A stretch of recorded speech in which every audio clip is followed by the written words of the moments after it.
መጽሐፈ ሳሙኤል ቀዳማዊ ምዕራፍ 31 ፍልስጤማውያንም ከእስራኤል ጋር ተዋጉ። የእስራኤልም ሰዎች ከፍልስጤማውያን ፊት ሸሹ። ተወግተውም በጊልቦዓ ተራራ ላይ ወደቁ። ፍልስጤማውያንም ሳኦልንና ልጆቹን በእግራቸው ተከትለው አባረሯቸው። ፍልስጤማውያንም የሳኦልን ልጆች ዮናታንንና አሚናዳብን ሜልኪሳንም ገደሉ። ሰልፍም በሳኦል ላይ ጠነከረ። ቀስተኞችም አገኟቸው። እርሱም ከቀስተኞቹ የተነሳ እጅግ ተጨነቀ። ሳኦልም ጋሻ ጃግሬውን እነዚህ ቆላፋን መጥተው እንዳይወጉኝና እንዳይሳለቁብኝ ሰይፍን መዘህ ውጋኝ አለው። ጋሻ ጃግሬው ግን እጅግ ፈርቶ ነበርና እምቢ አለ።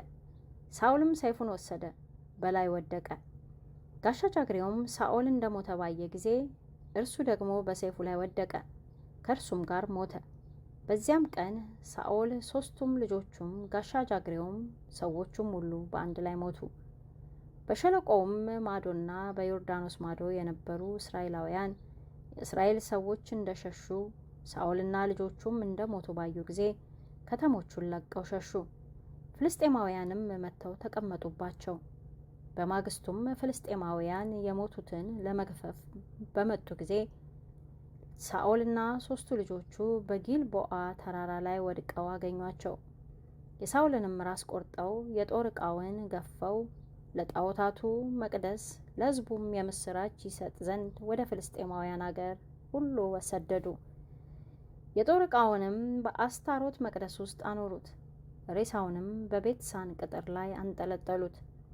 ፍልስጤማውያንም በሳኦል ላይ ያደረጉትን የኢያቤስ ገለአድ ሰዎች በሰሙ ጊዜ ጀግኖች ሰዎች ሁሉ ተነስተው ሌሊቱን ሁሉ ሄዱ። የሳኦልንም ሬሳ የልጆቹንም ሬሳ ከቤትሳን ቅጥር ላይ አወረዱ። ወደ ኢያቤስም መጡ፣ በዚያም አቃጠሉት። አጥንታቸውንም ወሰዱ፣ በኢያቤስም ባለው በአጣጡ ዛፍ በታች ቀበሩት። 7 ቀንም ጾሙ።